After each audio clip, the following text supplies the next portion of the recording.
Right. Weeksauce, episode 19, begins, as it always does, with intro music and white boy dancing. Let it begin.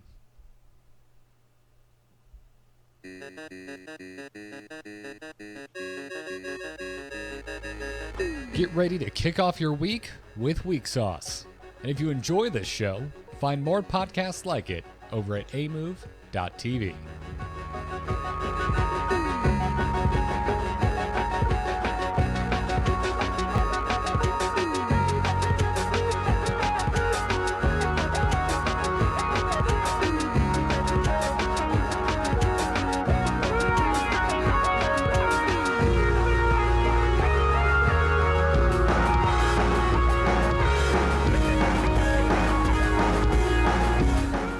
Happy Monday, Kyle. Happy Monday, Garrett. How are you doing today? Well, I'm doing okay. You must be doing better than last week, because I remember last week I spent, the hard, arduous amount of time that it takes to create the notes for the show, and got a text from you saying, I'm mad sick. This ain't happening. Yeah. That whole, you're sitting in bed and you're like, can I do it? Is this just a fog? Is it gonna go away the second I burp? No. Give it up. I've been there. I've been there, man. I've been there. I'm glad you're feeling better. Yeah. Glad you're here to join us on this, well, in Florida, quite overcast and dreary looking Monday morning. Oh, we're beautiful right now. Just stupid beautiful. Must be nice. Yeah, yesterday was supposed to be our first beach day of 2018. And instead, Florida has bestowed upon us the rainiest weekend of the year so far. And the worst of it, Kyle, love bug season has returned. Those are those little, they're almost like little beetles that attach their butts and fly around. Yeah, they mate and continue flying. So they're connected, and if you're not from Florida or other Gulf of Mexico states where love bugs are known to hang out, they don't bite, they don't sting, they're not poisonous, they're completely harmless, but they are an extreme nuisance because they show up in the millions, and they're drawn to carbon monoxide. So they are attracted to parking lots and highways. And when a bug shows up in the millions on a highway and you're doing 70 miles an hour, the front of your car becomes a graveyard for hundreds of these damn bugs. They solidify pretty good too. Yeah. They also have a pretty high acidity in their body. So it will, if you don't clean these things off your car, it will eat through the paint. It has been known to tarnish chrome finishes on cars. It's a real problem. And if they sit on there for more than 2 hours, it's like they're grafted. They have become one with the car, and they're an absolute pain to get off. And for many years now, it hasn't been that bad. We've gotten some cold winters that actually get barely below freezing, which apparently does a good job of kind of population control on these damn things. But this last winter, that did not happen. So they're back in full force. I haven't seen it this bad since like college. Good advertisement campaign for Florida. Yeah. Well, in general, Florida hates metal and cars. Actually, Florida's a great place for cars. There's no salt. There's no salt on the roads. Well, in the you got winter. a whole ocean full of salt. Yeah, but it's not like putting salt on your road when it snows. Oh, yeah, I guess that's true. It's very different. Yeah, no, Florida's a solid car state. Cars hold up well here as long as you deal with the love bugs. And you know what the best thing to do, Kyle, is? Butter your car before you go out. Take a can of Pam, butter the front of your car.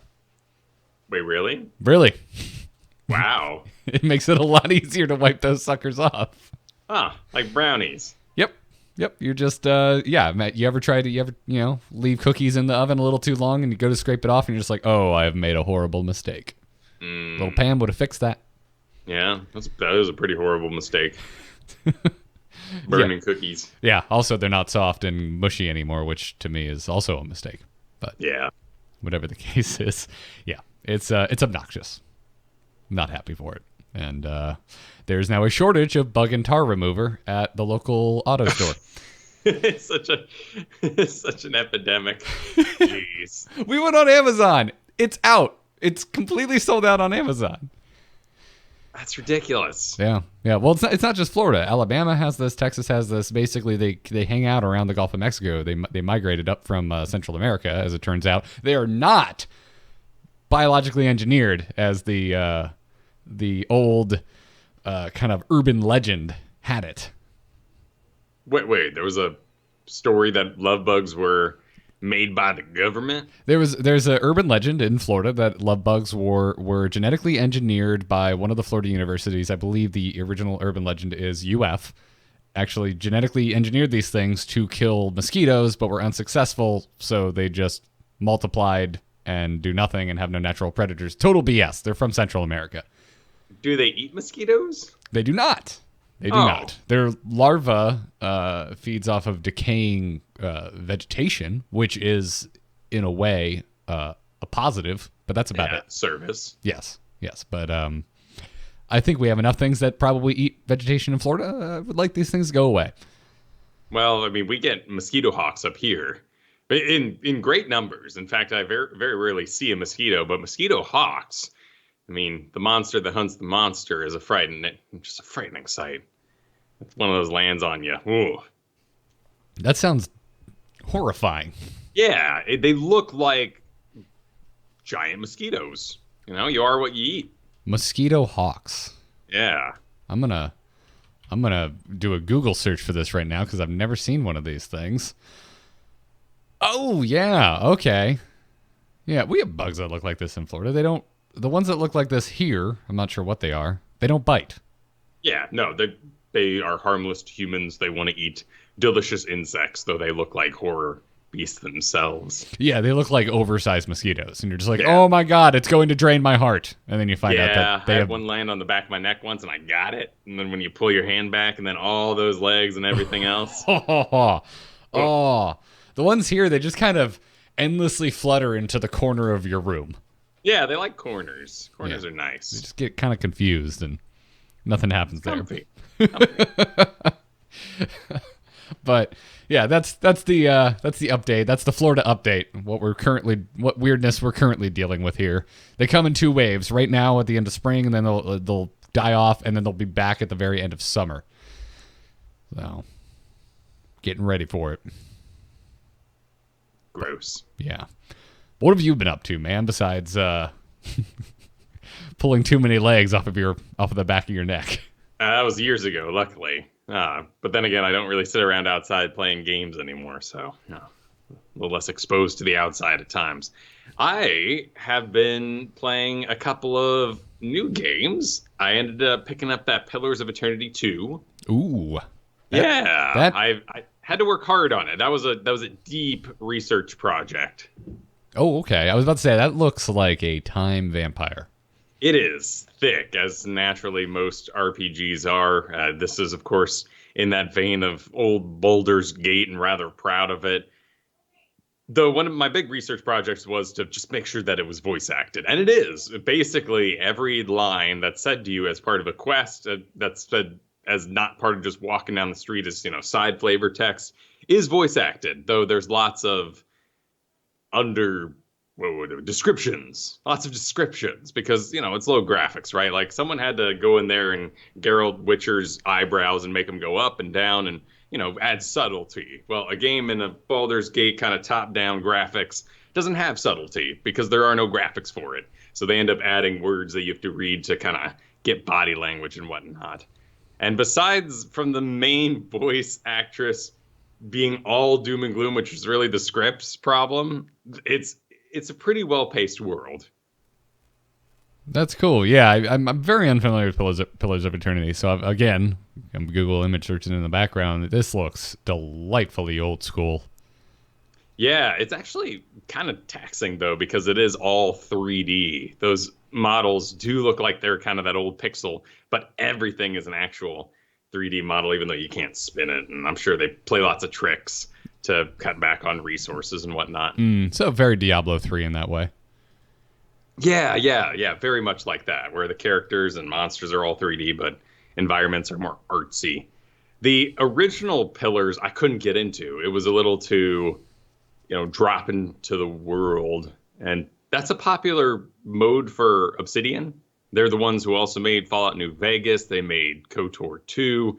They're really into factions as a company. They've always been. And they're really into the, you just wandered into the world. Where's the quests? Who knows? Kind of adventure style. And it could be really frustrating, particularly in Pillars 1, which is you witnessed a ritual and became a watcher. Better do something with it, kid. And you're like, thanks. Thank you, everybody. Like in Pillars 2, there is a bad guy that wakes up and starts marching across the world and you chase him. And that's great. That's a great through line, gives you motivation. The objective's clear. When I do a side quest, I'm like, this is a side quest.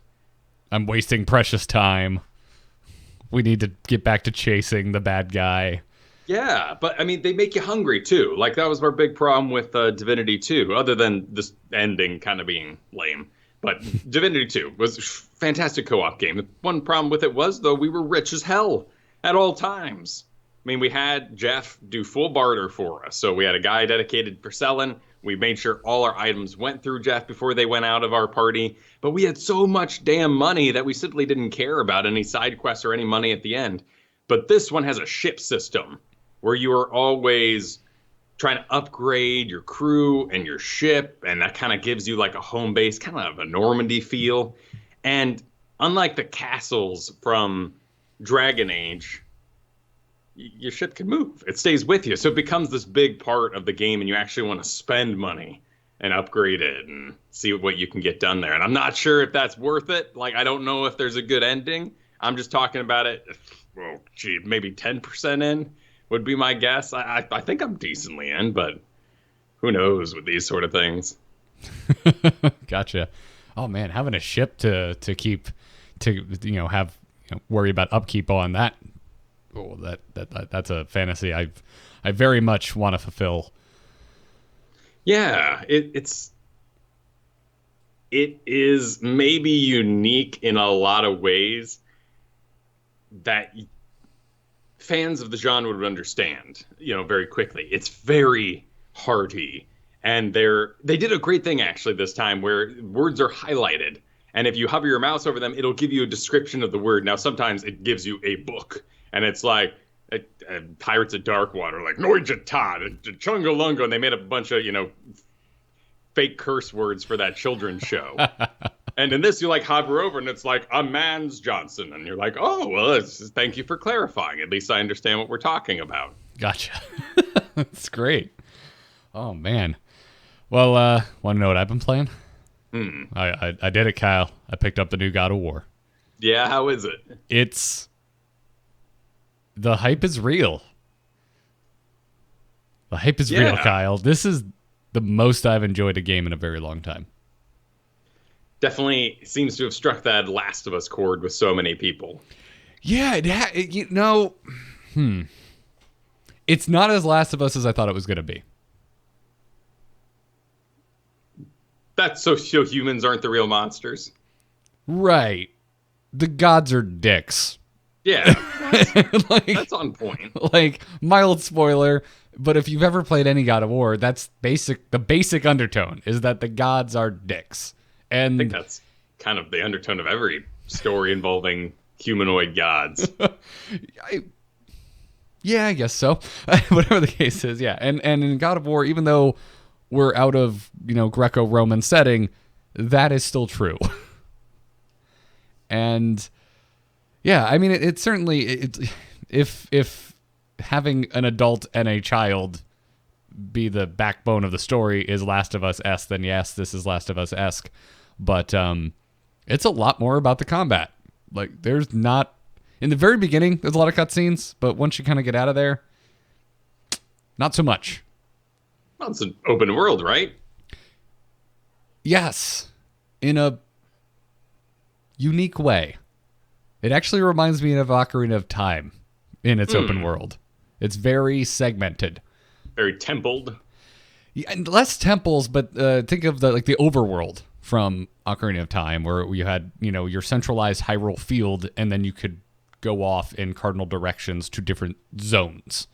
Gotcha. That's how this game, and I was not expecting to have that kind of feeling. So it's like, I don't know, man. It's like Ocarina of Time's overworld mixed with Tomb Raider's, kind of stumbling across sides. The way it does side stuff is very much like the Tomb Raider reboots, and then the combat is kind of Dark Souls-y. Yeah, I've heard. Yeah, and it's cohesive in a way that is very impressive. How's Batman back, though? Batman back? Oh, you're talking about the third person camera? Yeah. What is Batman back to you? Like what? Batman back is when Batman takes up a whole third of the screen and you can't see what's going on. Oh, gotcha. To me, it's infinitely better than fixed camera angles like the old God of Wars. Oof, blasphemy. I hate fixed camera angles, Kyle. I hate them with a passion. I mean, it's one thing to say aim a gun at a zombie slowly walking towards you and it's not doable. But, when you're just spinning like a leaf in the wind, it doesn't really matter too much. I will concede this. Of all of the fixed camera angle games, combo hack and slashers like God of War or Devil May Cry are the best versions of fixed camera angle games, in my opinion. I mean, yeah. I know there's a lot of OG Resident Evil fans out there. I am not one of them. I got on board with Resident Evil 4, and I don't think it's been better since, with the exception of maybe the most recent one, but it's such a different game, and it's so terrifying I have trouble playing it.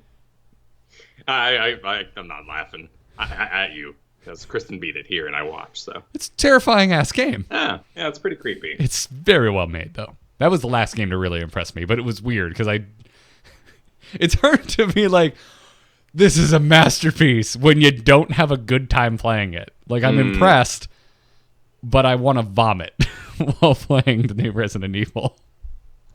At least there's a story, right? It's not like Freddy Fazbear's, Five Nights at Freddy's, where, there's a story if you really want to play it a billion times. Why don't we just watch the internet videos and not suffer through it?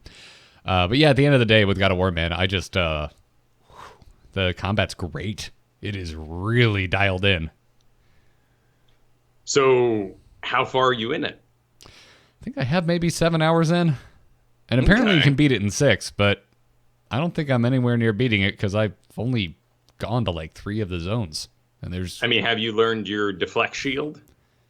You start the game with a shield. But I mean like the deflect version of it. Oh, yes. I got that maybe 2 hours ago in game time. Oh, I give that not out 2 hours ago now. Not 2 hours ago today, but like 2 hours in game time ago.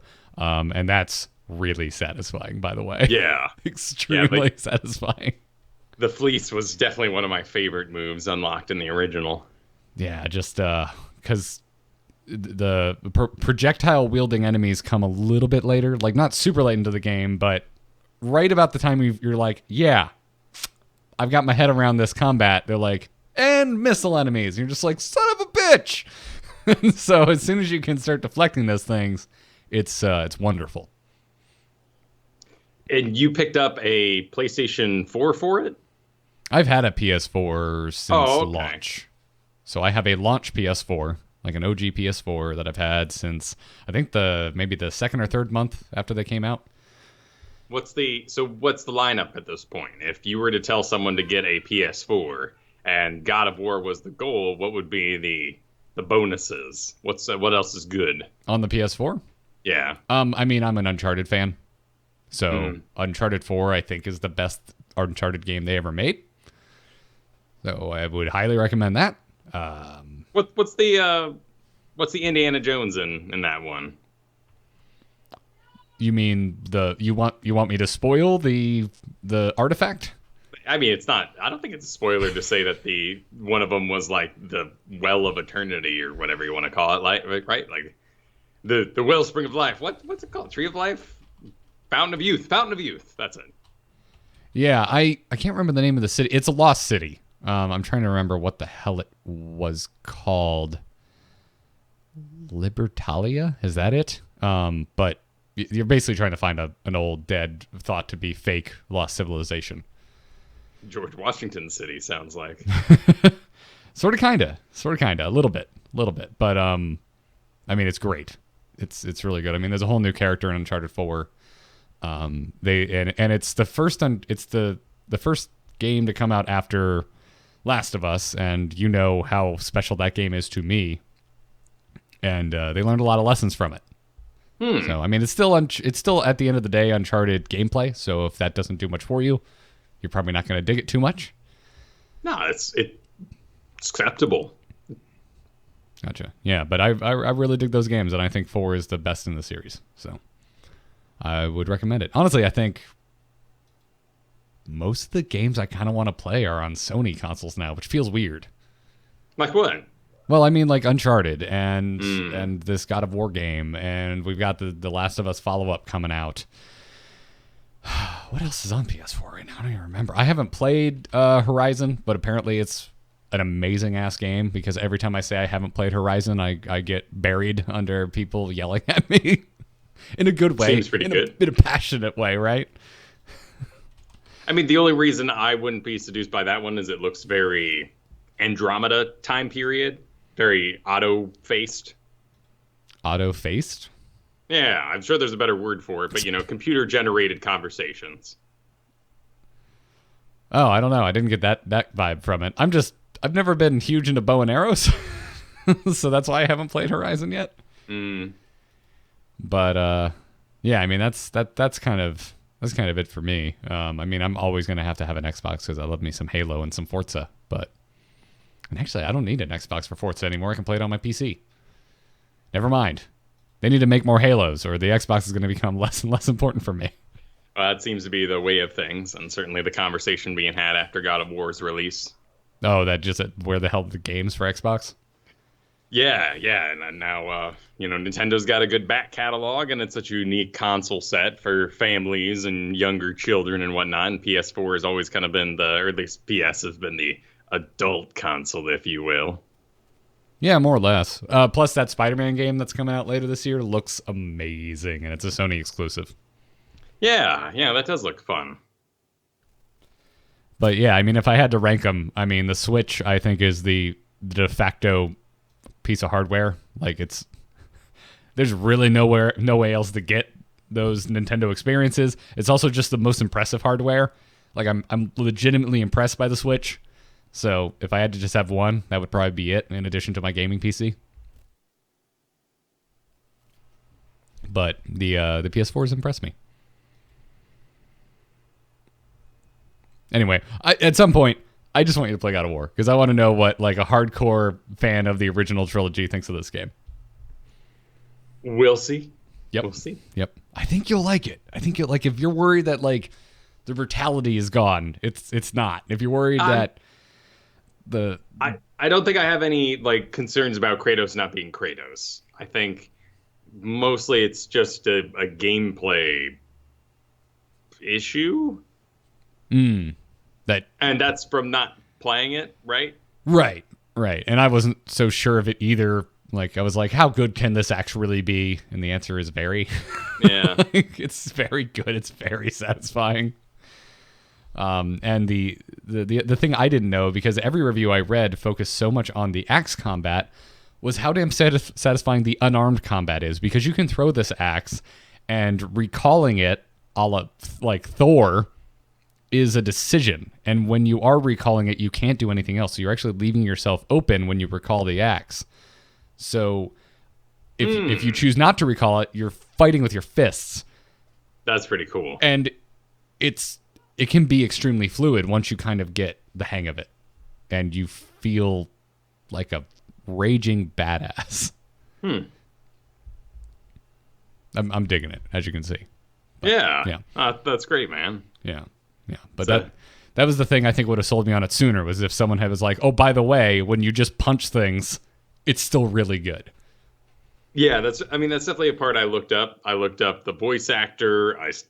Saw if the kid was being frustrating anybody. And no, I mean, the only thing that I think bothers me about the change in gameplay is that camera and the fact that now you have to kind of get like an alert behind you if somebody's there instead of just turn around and smacking them because you've got God eyes above you. Yeah, that takes some getting used to. It's a little Resident Evil 4 in that way, because Resident Evil 4 had the 180 flip, right? And this game has the exact same thing. You press down on the D-pad and you just 180. Right, Resident Evil also had no moving while aiming back then. Oh yeah, this game doesn't have that. You can aim your axe before you throw it, and then there's also a way to spec where you can like mark multiple enemies and your axe will kind of boomerang between them. So I love that, the Panzer Dragoon effect. It's just a fun game. I was hoping to have something kind of original to say about it. I don't. I just really like it. But yeah, good's good, man.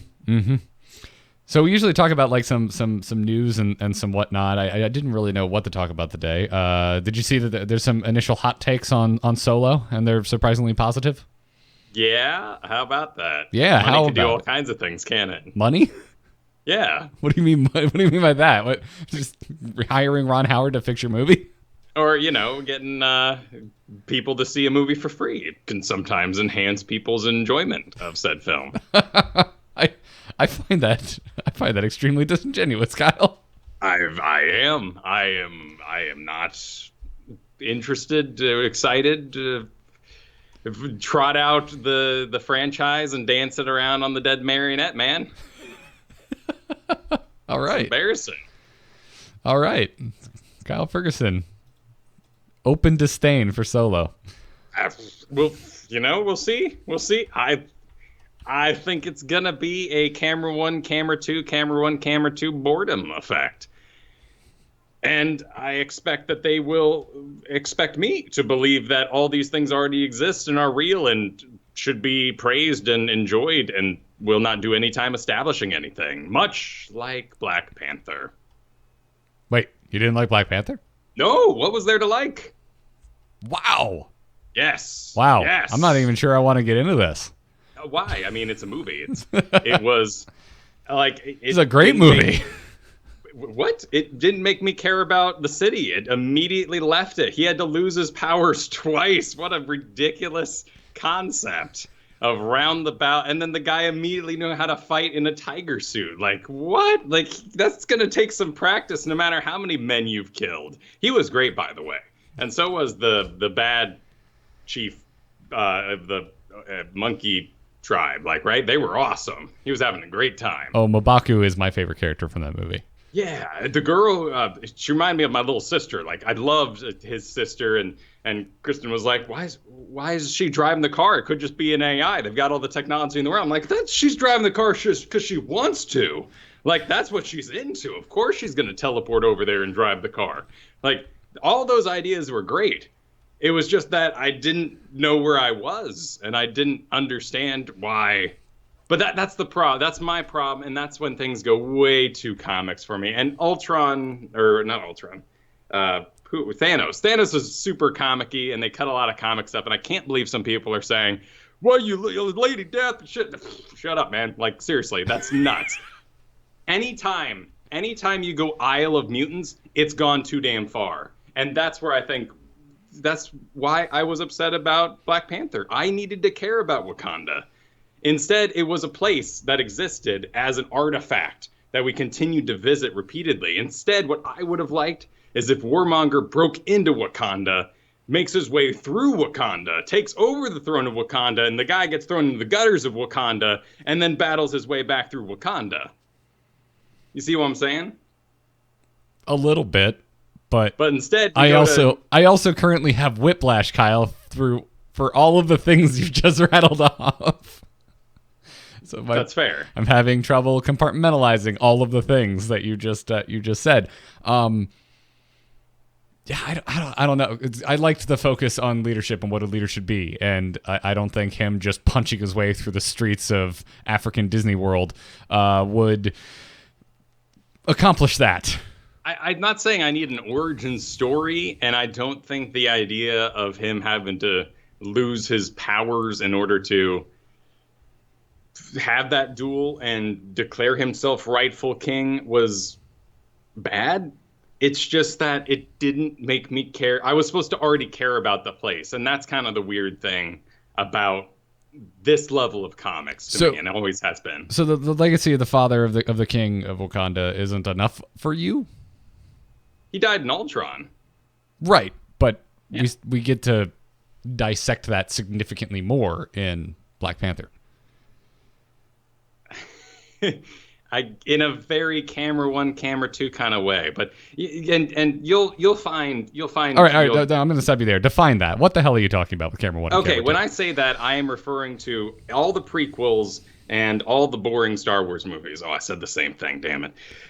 You can go to hell. Episode 3 is amazing. No, but seriously, Rogue One.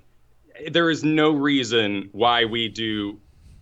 Camera 1, someone says something. Camera 2, someone says something. Camera 1, someone says something. Like,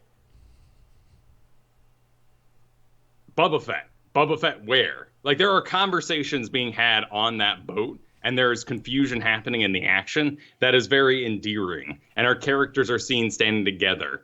I do not believe that those actors actually were in the same room for the majority of the filming of Black Panther. The final fight was an unreadable, computerized mess. I will give you that. Two Spodermans fought each other next to a computerized train.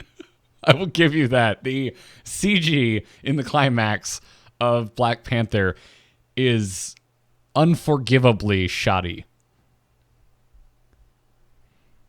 That is fair. You can always be doing action while we have a discussion.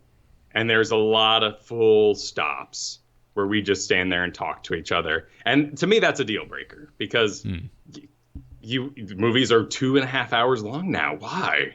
Oh my God. When I get done working at 7:30 and Kristen's like, you want to watch a movie? And I look at it and I see 2.5 freaking hours. How? Why? Kyle, what were your favorite movies growing up? Are you gonna time them? Just rattle it off.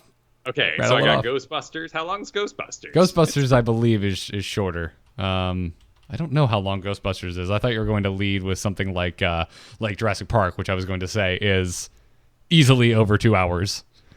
All the Star Wars movies, easily over 2 hours. Need I mention Lord of the Rings? Sure. I mean, yeah, but that's like, need I mention Ben-Hur over here? It's like, we actually did watch Lawrence of Arabia, but I don't know if we have a connecting point on that. Actually, Ghostbusters is closer to 2 hours than I thought. It's 1 hour and 47 minutes. Still significantly shorter than 2.5 hours. I would say my favorite movie is Men in Black 2, to just straight up lie to your face and get a really short movie in there. Men in Black is 2 hours, isn't it? No, Men in Black 2, the TWO. Oh, well, if you like that movie, there's the problem right there. That movie's terrible. I don't, but I think it's like 70 minutes long max. It is like the shortest movie ever made. Oh, you're right. Actually, it clocks in 2 minutes shy of 1.5 hours. See, I mean, there's a point where you want to get your money's worth, right? I think 1.5 hours is where we all kind of are like, yeah, this feels nice. 2 hours is great for when we're telling a story that doesn't have to repeat its beats. And how long is Pirates of the Caribbean? Because that's a movie that loops back on itself. That in the rewatching, I don't like the length, but in the initial enjoyments, it's perfect. I love Pirates. I love the original Pirates of the Caribbean because it's a movie that's just like, hey, I played a game and there was backtracking. Let's put that in our movie, and it works really well. Yeah. The original Pirates of the Caribbean clocks in at 2 hours and 17 minutes. Cool. So right about on point there. Yeah. Mm-hmm. Yeah. My point is like, I feel like most of the movies I really care about from my childhood are easily over 2 hours. Definitely. No, and it's because of that, those full stops. And there's so many, through. And, it's fine when we're like meeting the dad, right? Because there we are really, let's full stop there. It's an emotional moment. Mm-hmm. When we're hanging out feeding the rhinos, when we go to the lab every time we go to the lab, multiple times we end up in that lab and we just back and forth between two characters. The proclamation that he's changed when he talks to the other tribe leader. That's a back. They're not even so shown in the same camera shot. He doesn't even come down the stairs and like clap him on the shoulder and say, "I will fight for you." It's like straight two dudes not even looking at each other. So your issue is with the cinematography. Maybe, right? I think that's and now that you've explained it, I think that's a fair criticism. And that's what makes it so difficult for me in like Rogue One, when we are talking while fighting, but we don't talk while fighting. You know, we have that exchange in the sort of desert hallway, and we stop to have them talk. And then the action begins again, and then we stop action to have them talk. Whereas I don't know if I'm going to kill her. I'm beginning to like her. That's the hallway. You are shooting while talking. We can drive the cars and talk about where the bad guy stole the thingy. I mean, I think a good example of this is Fury Road. Sure. Yes. Fury Road does a really good job. But also there's a lot of like practical effects in there and dudes crawling on cars. And you're like, yep, that guy's crawling on that car. That's good. I mean, there's definitely it wasn't too, wait, hang on. I was about to say it wasn't too bad. Dude, when the guy's sitting in like the piloted Independence Day spaceship, what the heck graphics, man? What the hell was that? Piloted Independence Day spaceship in Independence Day? No. In Black Panther. Oh, gotcha. Yeah. The rhino, man. Like, I know my mom falls for it. She comes back from Jungle Book and she's like, "Oh, the animals were real. Oh, they were computerized? No way." And I'm like, "Mom, what the heck? How do you get this? Like, there's nobody's fooled." Oh, that's so great. Iron Man looks good because he's metal. And metals look good for years in the internet. Actually, I think Iron Man looks worse. He looks worse and worse in every movie. Well, that's because they keep like nanomachining him and trying to make him less metal plank and less reflective, which doesn't go so hot. If I hear the term nano, I throw up in my mouth. Oh yeah, no, nanomachines are right up there with Mutant Islands and bubbles in the Antarctic. Stuff you again. What the hell is Mutant Island? Mutant Island, like every time Magneto started to take over or did something, he was like, "We have to go to the Antarctic to visit Mutant Island." And there was like a shield and there was like a jungle underneath. And it just made no freaking sense because when you go that far, you have to populate a whole population with mutant powers. And guess what happens? Some dudes end up as Quillboy. And Quillboy's stupid. And so is like the myriad of other superpowers that don't really make much sense. Like, who's the guy who screams and flies because he screams? I don't know. I think he's Banshee. I think his name is Banshee. And he jumps off of buildings and yells at the ground, and the force of which allows him to fly. I think that's fine. It's not. I mean, again, if you're complaining about, I believe you are complaining about X-Men 3, which wasn't the Antarctic, it was freaking Alcatraz. But yeah, there's nothing to defend there. That movie is that movie is widely considered hot trash. Oh yeah. And I'm doing this is a thing on the cartoons too. Yeah, I know he made a mutant island on Alcatraz in that third one. I forgot about that. Oh, dude, X-Men 3 is so bad. Oh man, oh god, that was. Was that after Spider-Man 3? Were we trying to like lick our wounds after Spider-Man 3 and we're just like, no, it happened again? I don't know, man. That was a something. Spider-Man 3 was 2007. X-Men 3 was, drumroll please, 2006. No, okay, so Spider-Man 3 was after X-Men 3. So, other way around. Just couldn't stick the landing on our superhero franchises back then, could we?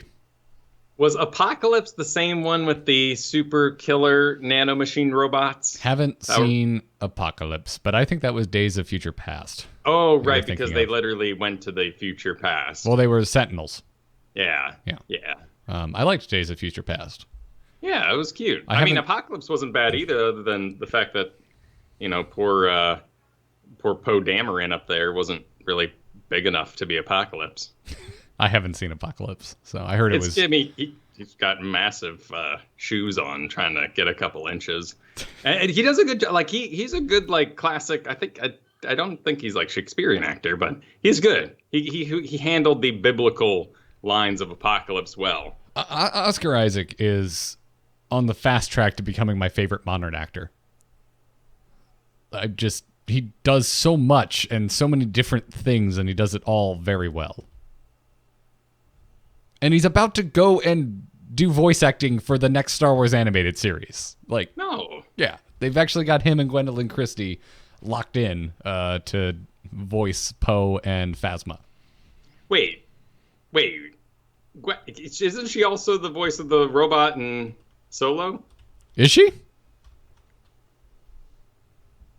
You find out from me. I don't know. I mean, we hear the robot talk maybe twice in the trailers I've seen, so I couldn't tell you that. Yeah, it sounds like her. It seems like something happened over there where she was like, "Is this a big part?" And they're like, "Yes, it's a huge part." And she's like, "Well, good, I'm very busy." And then it's this very small part, and they go, "Oh, crap. Would you be okay coming back?" She's like, "Well, of course I'll come back, but as long as it's a big part." And lo and behold, she's going to be in these movies forever because they're never big enough parts. Yeah, I don't know. I just wanted to put out my admiration for Oscar Isaac. Really dig that dude. But yes, Black Panther came out for rental, and I pulled us aside from Solo. Pulled us? Oh, yeah. Wow, whatever. Well, yes. Now that I've heard all that, I would think you might actually have a glimmer of hope for Solo, because the casino scenes I've seen have a lot of characters all in the shot at the same time interacting with each other. That's fair. Will, I mean... Because all I've learned from this, Kyle, is if you do close-up talking, cut to close-up reacting talking, that's just a dead movie to you. So now I'm like, oh, you should love Solo. It looks like there's a lot of wide shots. I mean, it does matter a lot to me. I really struggled during the Bourne Identity craze for movies. During that time, I got really into Kung Fu movies because I just love it when the camera zooms out and lets me see what's going on. And that wasn't a problem. The action part of Black Panther, no problem. That was all well zoomed out. I could tell what was going on. This is all coming wildly full circle to your reservations about God of War. Which? The camera. Oh, yeah. It matters a lot. This is all extremely unplanned, by the way. I had no idea that we're going to get into a debate about Black Panther or any of this. This is great. Yeah, man. That's... I mean, I think that's all fair. I mean, a lot of the things you brought up with... I didn't really notice the camera 1, camera 2 stuff in Black Panther, but yeah, the Spider-Man suits didn't do it for me. No. Didn't do it for me. But I did like just about everything else about that movie. It enhanced my enjoyment of the one I just saw. And I like the final stand. Over the course of the movie, really liked Wakanda, and the fact that they made their defense there makes perfect sense. It's the highest tech city. It's got the shields. And the sister's extremely useful. She knew what she was doing. She absolutely could have operated on vision with enough time. Like all that works out fine. It's a very positive point in the plot for me. A person who looks at Vision as always a bad plot point. Like I don't like Vision at all. He's always not worked for me. But if he has to be the crux of your plot, I think they did a pretty damn good job with where it went. Yeah, I mean, he got jacked so fast that, we're really cutting back on his powers. Superman's asleep, or he's in space, or he's still sick. It's definitely one of those kind of things. Yeah. And you have to do those. That is not a player character. That is a DM's character. Yep. Yeah. But anyways, let's just screw news. Want to take some questions? Let's do that. Folks, if you want to write in, amovetv@gmail.com is the place to do so. Let us know it's for Weeksauce, or you can tweet at us at GarrettArt, at Kyle Ferguson. let us know it's for Weeksauce. Just tweet us a question. I always put a call out Monday mornings for questions, as a matter of fact, so if you're not following me there, go ahead and do that. Anyway, at Steven Lamson asks, does E3 have you excited at all this year? What do you want to see the most? Which reminded me that, dude, it's right around the corner. It's June 12th is going to be E3 2018. Wow. Yeah. Every video game to be rumored, and the top picture is Mortal Kombat. Well, we're we're leading the way. Get excited, kids. Just a quick thing I grabbed. I don't know how concise this Critical Hit article is, but I have not really been keeping an eye on E3 rumors. Interesting. Huh. I mean, I'm never really usually excited about things I know are going to be there unless I just haven't seen anything from it yet. Like if I know a new Halo game is coming, then I'm excited because, well, I haven't seen anything about it yet. If we're going to get like a debut trailer or something of that nature. But the one, so last year, EA and BioWare teased Anthem. You remember that, Kyle, right? Yeah. And that's a game that could be amazing. And I was feeling pretty cynical about it last year because EA and BioWare have not had a particularly great track record. Since then, Mass Effect has come out and has not helped any concerns. Battlefront 2 has come out and has not helped any concerns. But that is, oddly enough, what's making me kind of now optimistic. Like, EA can't screw up again. Like they can't put out another turd like the last two big titles. Yeah. Funnily enough, this doesn't even mention Anthem in any way. But I guess these are just the games expected to be talked about. Yeah, and I think this particular list are games we haven't already kind of heard about. Like, Anthem's already been announced, and I would expect that we see more about it this year. But I wouldn't say I'm excited to see it. I'm just excited to play that damn game. I mean, I'm always excited for the next Forza Horizon. Like, for me, just finding out where it's going to be set is enough to get me excited, because that's the more arcadey version of the Forza franchise.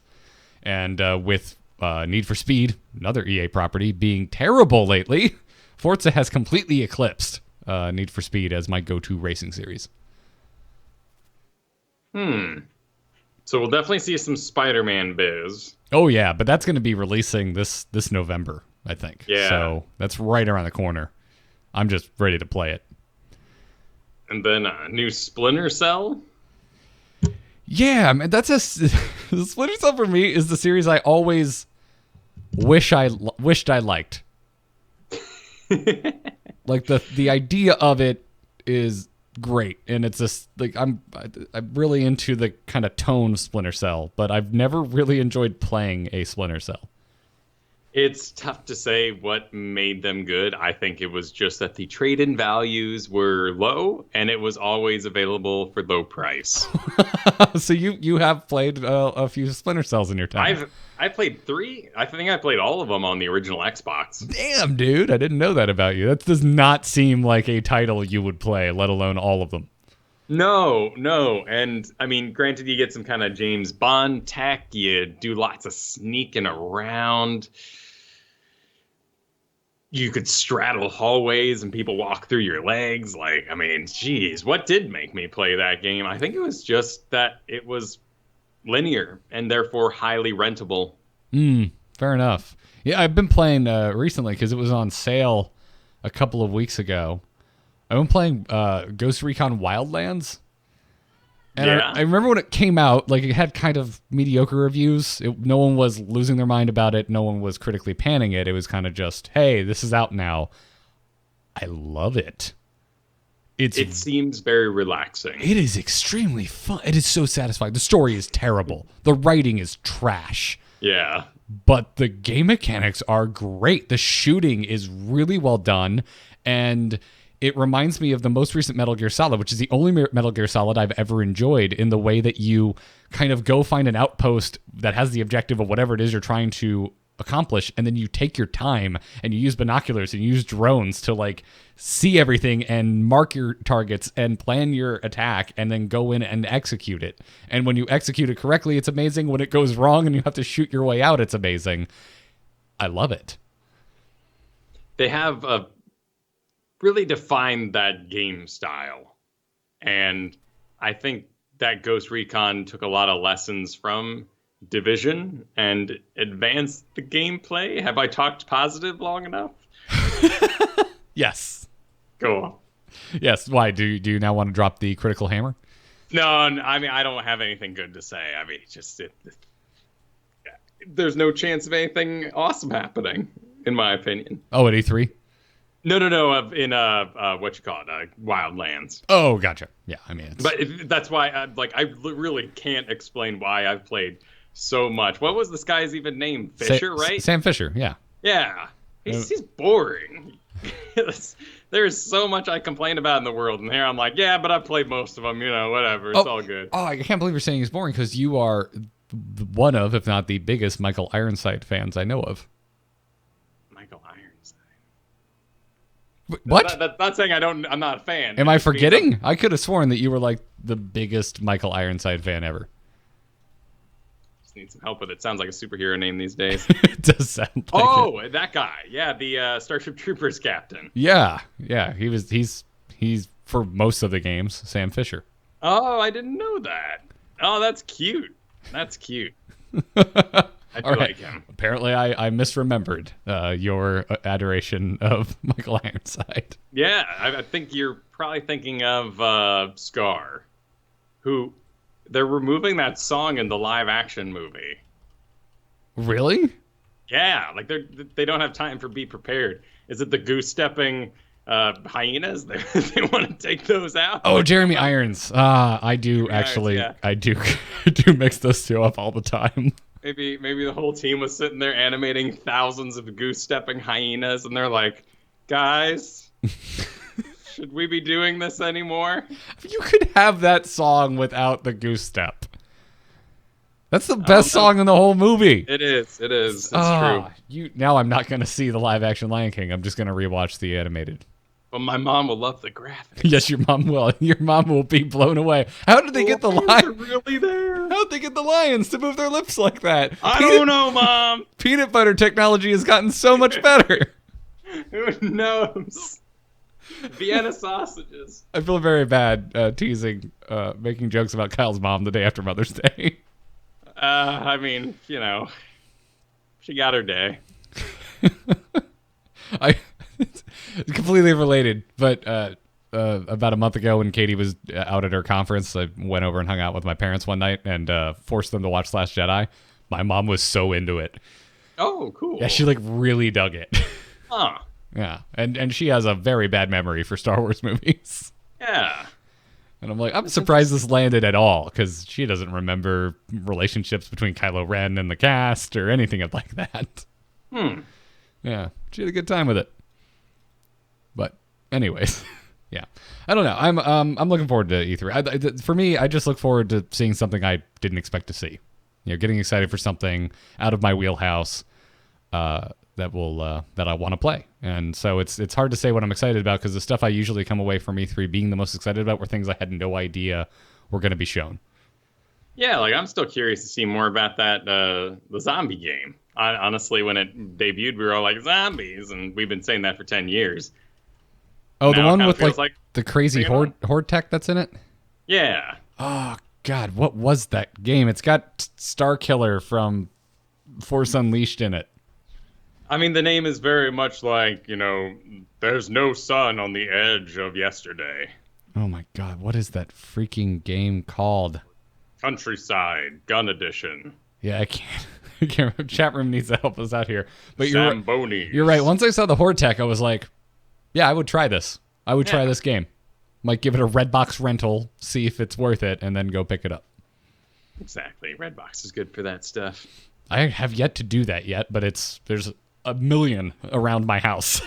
So I mean, it's not as hot as it used to be, because there's a lot of installing that goes on modern consoles, which is always kind of like, what, I rented? Come on, man. Yeah, you got to kind of play on your day, right? Like, get up early, go to the Redbox, get the disc, start the installed work for the day, and then at the end of the workday, it's ready to play. Yeah. But, yeah, the game looks interesting. I'll give you that. For me, it's like, I think, was last year Spider-Man or 2 years ago? Whatever year Spider-Man was unveiled, that was what I walked away from being like, can't wait for this game. I'm going to buy this game day one. I'm going to play the hell out of this game. I have a lot of hopes for cool VR stuff. I think that Laser Beats was really neat. I don't own VR equipment myself, but I want to. I want it. And I'm just waiting for something that's worth playing. Yeah. All right. Thank you, chat room. Thank you, Trump Hole. Days Gone.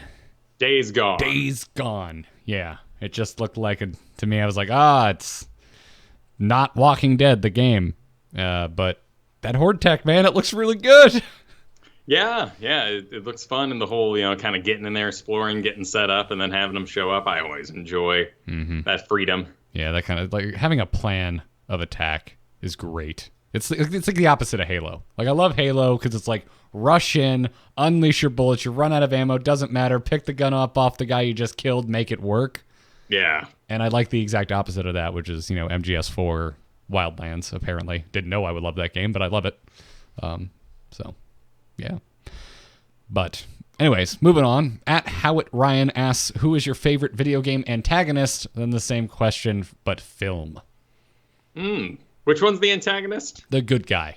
Oh. Wait. No, bad guy. Right? Yeah, because the pro in the he's like the anti. That's how I remember. Yes. Antagonist is bad guy. Yep. Protagonist is good guy. Of course, I go straight to things I don't like, right? That's the easy part in today's society.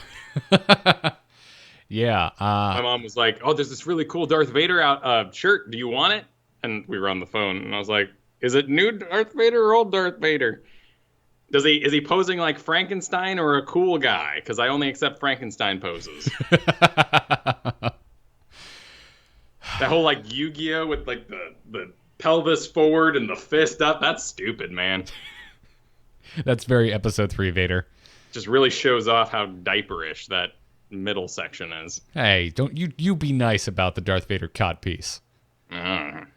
I liked the more modern Vader promo images because it really showed off the tabard. You kind of forget that he has a tabard under the cape. Oh, and it's very sinister looking. I like it. It's one of the little what's the word I'm looking for? Little kind of touches or nuances with the Vader costume that I really like. But I really like The Mummy when it came out, the Brendan Fraser flick. Oh man, yeah, I really like that movie. Those movies too. I still enjoy them, even though the CG is terrible. Yeah, I mean, it's sand. It's kind of got that metal quality to it, like Terminator 2. Like, that's acceptable. The liquid metal walking down the street, sure, let it happen. T2 holds up very well in my opinion. Yeah. Whereas Mummy, you need just one little, hey, this was made at a certain time when graphics weren't up to a certain snuff. Mm-hmm. And I don't think it necessarily makes it a better movie, right? Like, it's like, hey, Kyle, you know what movie has great sand monster tech? Spider-Man 3. Oh, yeah, it does. Doesn't make it a better movie. I'd still rather watch The Mummy. Nah, Conan has decent sand tech, too. The, not Destroyer. What was the one they did some 5 years ago? 7 years with ago now, with Drogo from... yeah. Oh, God, I don't remember. Such a shame. Was it just Conan the Barbarian? I think it might have just been Conan the Barbarian. Yeah, I think it was one of those reboots. They got the bad guy from Avatar, and he really hams it up. He does a great job, but his outfit's stupid as hell. Yeah, I think it was just called Conan the Barbarian. Oh my God, that was all the way back in 2011 now. Okay. All right. Favorite video game antagonist? I had to think about this a long time. There's a lot of debate in my head still, but I think I have to go with Harbinger. I don't even know what that's from. We Are Harbinger, Assume Direct Control, Mass Effect 2. Oh, gotcha. Literally the robot ship Reaper. The through line there and chasing him around. Just, ooh. I mean, it's tough. Saren, Sovereign was awesome. We Are Your Genetic Equal. I just love I think mainly what it is, I love any point where you get to have that video call with the bad guy in a video game, and they are just beyond comprehension. I love villains beyond comprehension.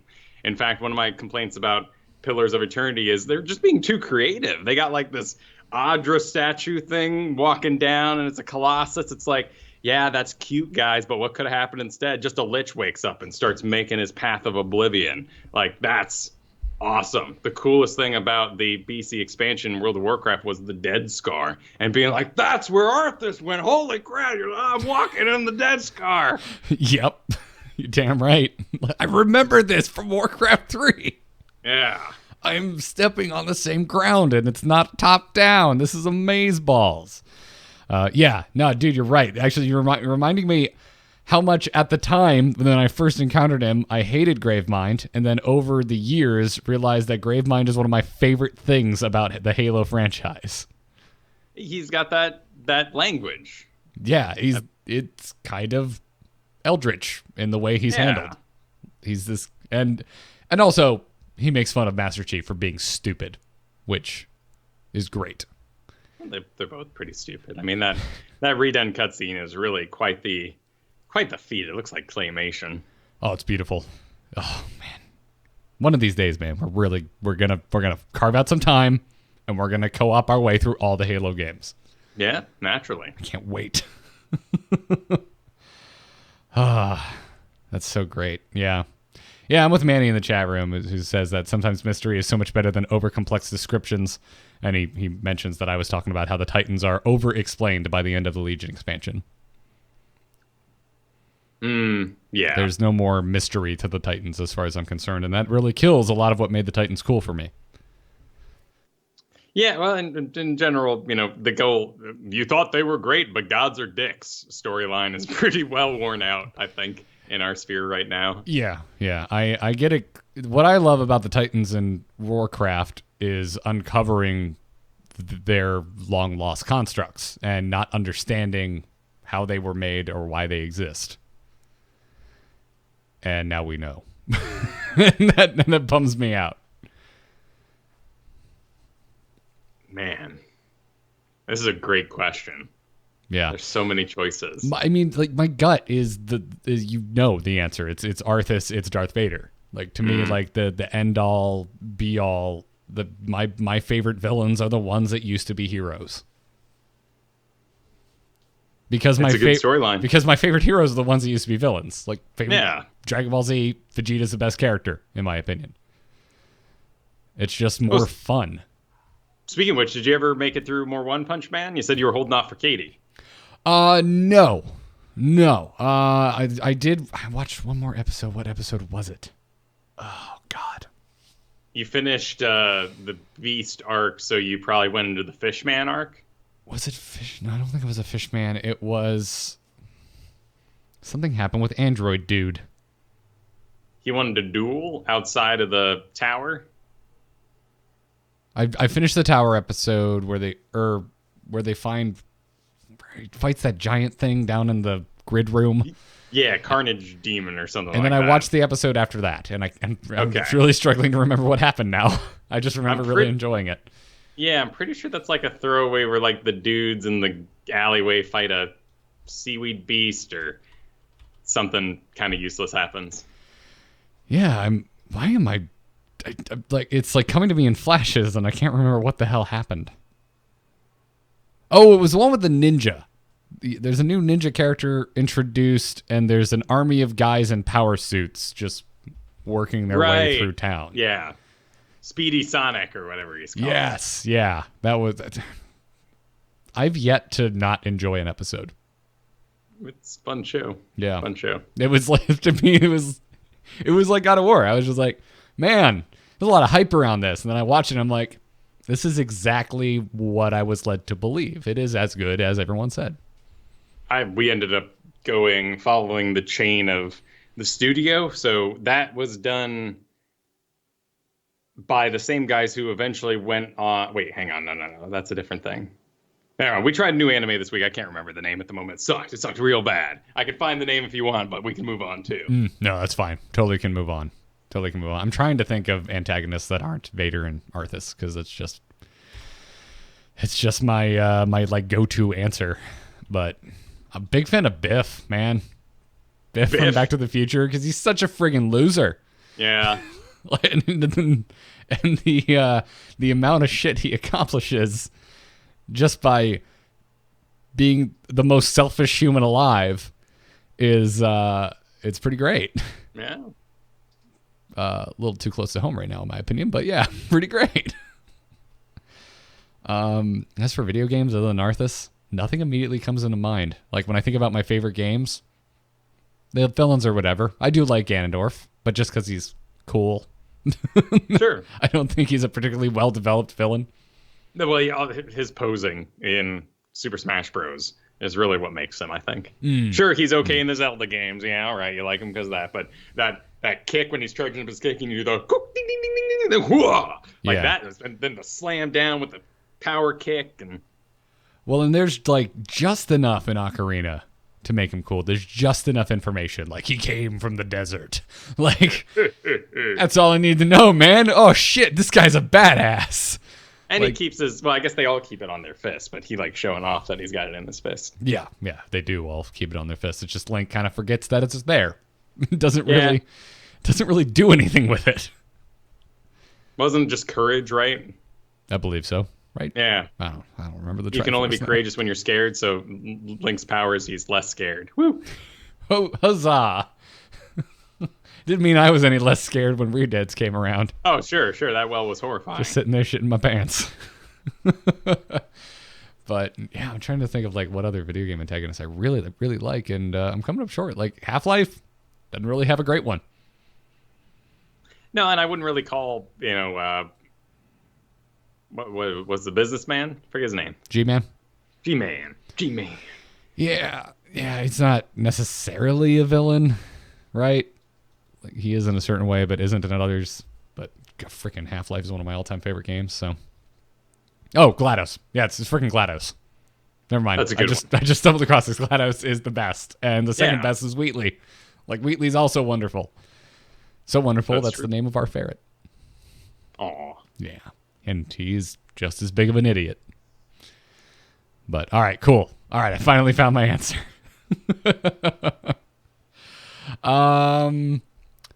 True Villain Manny asks, has there ever been a feature or decision in a game that you thought you would hate but then turned out loving? You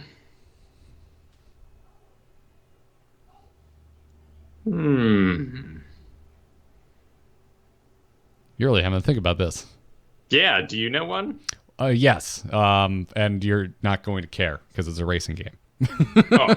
But the Forza series has a rewind feature. And I didn't think I was going to like that. You can turn it off if you want to increase how many points you get from racing. But when I heard it was in there, I'm like, oh, that's kind of cheating. Like, if you're going to race, you need to do it right the first time. But the first time I jacked up like a turn and just hit Y, and it just rewinds me to just before the turn, it was great. It's so seamless, and you get so much better at driving in the game quickly as a result. To me, I enjoy it so much more than driving with driving lines, which kind of show you like where to brake, where to turn, where to get back on the gas, which is a great learning tool, but I like kind of figuring out on my own. Like, let's just try this turn over and over until I kind of piece together the best way to take this turn. I like that. And plus, I mean, it's for fun, and it would help you train too, but it's also a very fun feature. Right. And it's just so damn seamless. And as someone who thinks Prince of Persia: Sands of Time is one of the greatest video games of all time, I'm surprised I wasn't more excited about that feature at first. Well, I dove straight for TikTok Toki or whatever her name was in the new Hearthstone adventures. Oh, Toki the Time Tinkerer? Yeah, not knowing that like the quest was going to take me there eventually, and I beat it anyway, but she was a blast. Screw Warriors, though. Screw Warriors across every adventure ever. Garrosh, Cannon Man, Cannon Puppers, screw him. But Cannon Man is the easiest one to clear with. No, it's not. It's yes, impossible. It is. The cannon is so busted. Oh, yeah, tell that to Crowley with his frickin' 2 board cleared, 2 on each side bull. Do I get someone else? Do I always have to fight Crowley? Wait. I'm confused now. Isn't Crowley the guy you're playing? Oh, is it? Well, who's the undead with the hat, the wizard hat, and the That's pop Godfrey. collar? Lord Godfrey? Yeah, Screw Godfrey. Screw them both. I don't think I've gotten Godfrey yet. Oh, well, I get him every time on Canon Man, so maybe that's just bad luck. He's impossible. Gotcha. Yeah, I don't know. I thought Cannon Man, which I think is Darius. I don't learn the names either. I just call him Cannon Man. I think he's one of the easiest ones to play with. That's stupid. The hunter was the easiest. Hunter. Houndmaster. Gotcha. Yeah, that one is pretty solid, especially if you get the passive upgrade that your hero power spawns 2/2s. Yeah, that's disgusting. I did that. And it was a whole Inspire deck, and I love Inspire. It's probably my favorite mechanic. Anyway, have you thought of something? I did, but I thought of that too, and then I wandered off. Oh damn, I totally had something. But there's lots of things I've been impressed by, right? Like The Witcher 3, allowing you to craft, and then the thing is crafted forever and ever, and takes like minor resources to refill that slot as long as you keep it equipped. Like that's awesome. And I'd never enjoyed a crafting system as much as I did as Witcher 3. I typically hate crafting systems. I remember really liking it in Last of Us. Yeah, that one was pretty good too. They were very restrictive. What was it? The tape or the scissors? It was scissors, tape. Was there glue? No, there wasn't glue. There was something else. To make your shiv that you could one-shot the zombies with. The reason I liked it is because you weren't paralyzed by options. There were only a few things you could make on top of improving, I think, your guns. You could also build gun improvements, I think. Yeah. But it was really restrictive. So I'm always too precious when there's a crafting system. I just kind of hoard everything, and before I know it, I've beaten the game without making anything cool. And Last of Us kind of really forces you to craft, because it's like, if I don't have a shiv and I go up against the clicker, I am effed. So I was just always just like rummaging through every drawer I could find, and it was fun. Like, it was satisfying to me. Whereas most other games, I'm kind of paralyzed by indecision and spend too much time looking for shit, and I don't get through the game. Well, and there's got to be that balance of not only the economy that keeps you hungry to keep you crafting and wanting to go outside of the normal purchase system or the loot system, and then you also need that difficulty that makes you want to craft as well. So I was very into getting every oil. I think I ignored some bombs, but really enjoyed, and I do not craft when I play games. Really enjoyed Witcher 3. And we finally got my sister-in-law on it too. So this weekend, actually, at times we just left Steam on doing the Steam stream friendship thing and watch her play Witcher 3, living through her. Oh, that's rad, man. Yeah. That's really cool. Well, we're going to end here with the hardest hitting question, Kyle. There are things in this world that are very difficult to discuss: politics, religion, and then at JDan455's question, what is the best sandwich?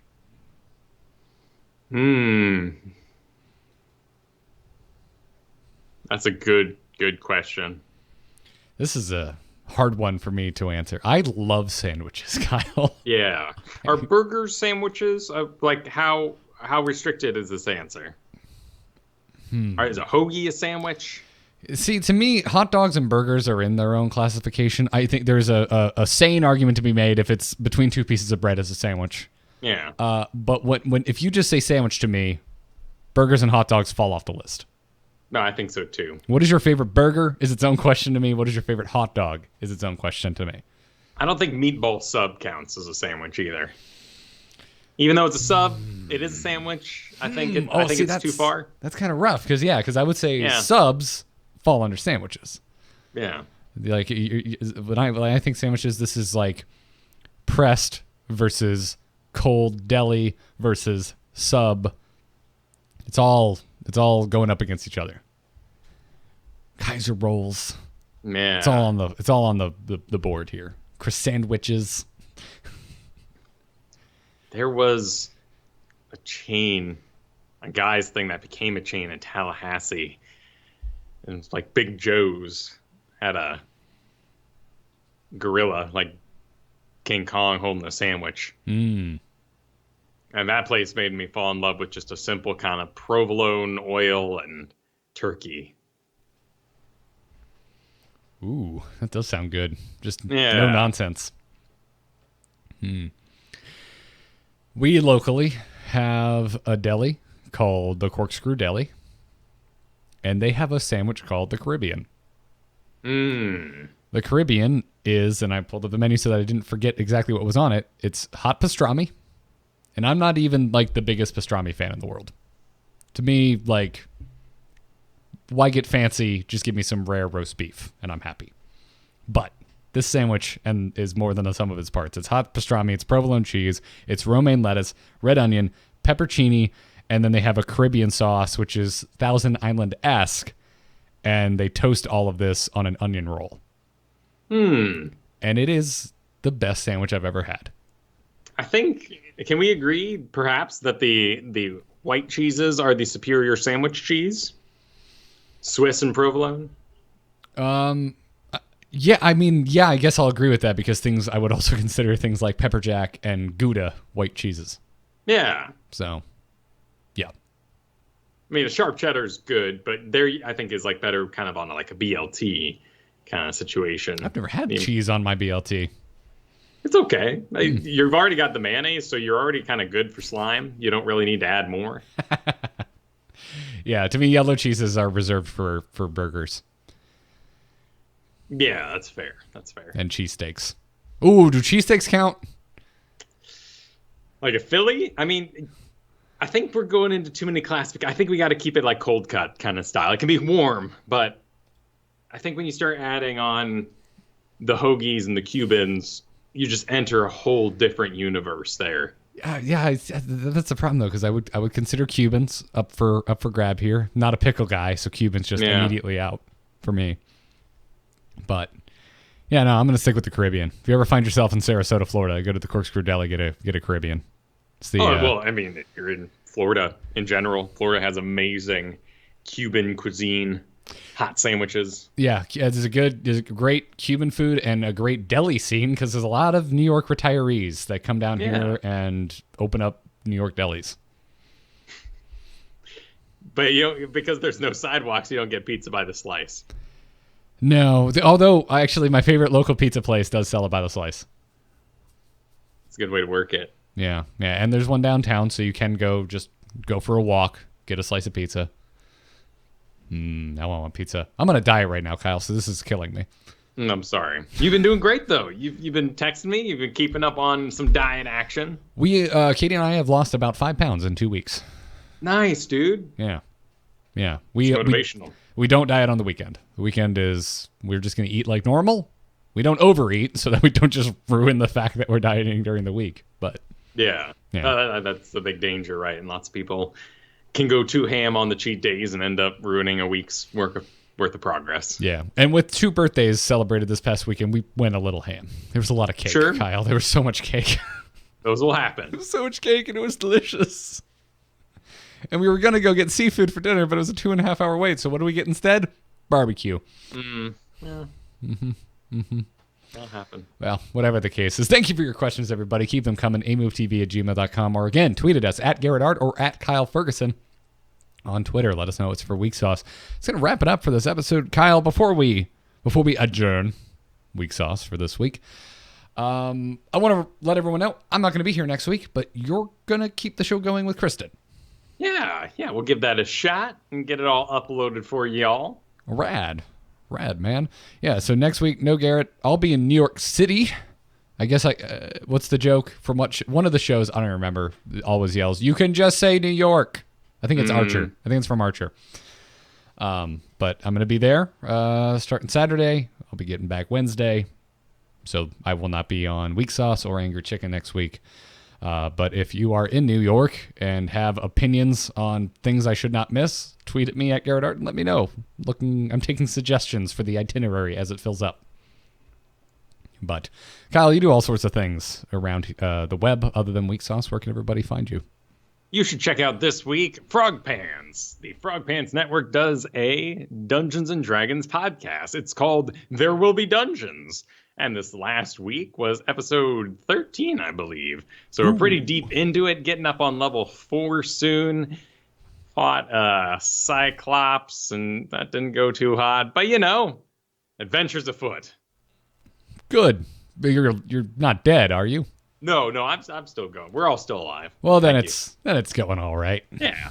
As long as you're alive in D&D, you're doing okay. Nice. I'm, as mentioned, Garrett out on Twitter. All the shows are at amove.tv.